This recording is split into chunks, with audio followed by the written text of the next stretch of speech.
Bonjour chers auditeurs de RPM, la radio positive de Makuria. Aujourd'hui, je vais répondre à une question que vous ne vous êtes certainement jamais posée. Pourquoi utilise-t-on l'expression « OK » pour signifier que tout va bien? L'expression « OK » est omniprésente dans notre quotidien, utilisée pour marquer l'accord, l'approbation ou simplement pour signifier que tout est en ordre. Pourtant, l'origine de ce terme reste méconnue de beaucoup. Plusieurs théories ont été avancées pour expliquer son apparition et sa popularisation.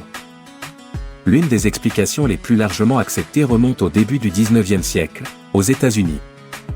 À cette époque, une mode consistait à créer des abréviations humoristiques basées sur des orthographes intentionnellement incorrectes. Ainsi, all correct, tout est correct, était souvent écrit all correct, donnant naissance à l'abréviation OK. Cette pratique ludique de déformation orthographique était courante dans les cercles journalistiques et littéraires de l'époque.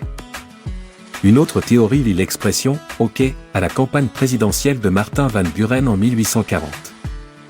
Van Buren, originaire de Caderouc dans l'État de New York, était surnommé « Old Caderouc ». Ses partisans ont formé le « OK Club » pour promouvoir sa candidature, popularisant ainsi l'expression « OK » comme symbole de soutien et d'approbation.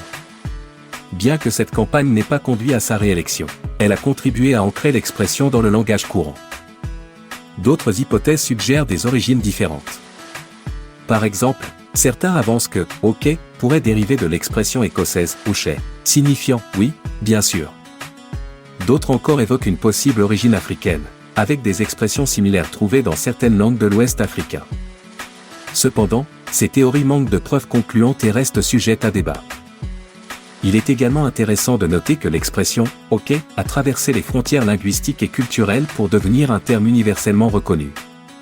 Que ce soit en Asie, en Europe ou en Amérique, « OK » est compris et utilisé de manière similaire, témoignant de son adoption mondiale.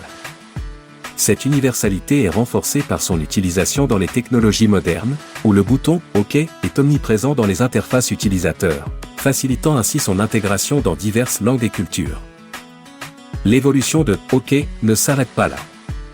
Au fil du temps, le terme a donné naissance à des variantes et des dérivés. Par exemple, l'expression « à OK » est apparue dans les années 1960, notamment dans le contexte des missions spatiales, pour indiquer que tout fonctionnait parfaitement.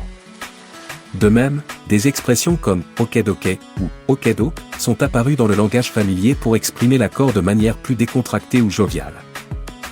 En France, bien que l'expression « OK » soit d'origine américaine, elle a été largement adoptée et intégrée dans le langage courant. Elle coexiste avec des expressions françaises telles que « d'accord » ou « c'est bon », mais apporte une touche de modernité et d'internationalité à la conversation. Son utilisation est particulièrement répandue chez les jeunes et dans les milieux influencés par la culture anglophone. Il est fascinant de constater comment une simple abréviation a pu évoluer et s'imposer comme un élément central de la communication humaine. L'histoire de « OK » illustre la manière dont les expressions linguistiques peuvent émerger de contextes spécifiques, être influencées par des événements historiques, et finalement transcender les barrières culturelles pour devenir des outils universels de compréhension mutuelle. En conclusion, l'expression « OK » est un exemple remarquable de l'évolution linguistique et de la manière dont les mots peuvent voyager, se transformer et s'adapter à travers le temps et l'espace.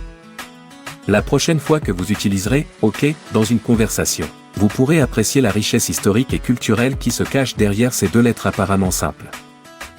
Restez avec nous sur RPM pour d'autres chroniques, le saviez-vous ?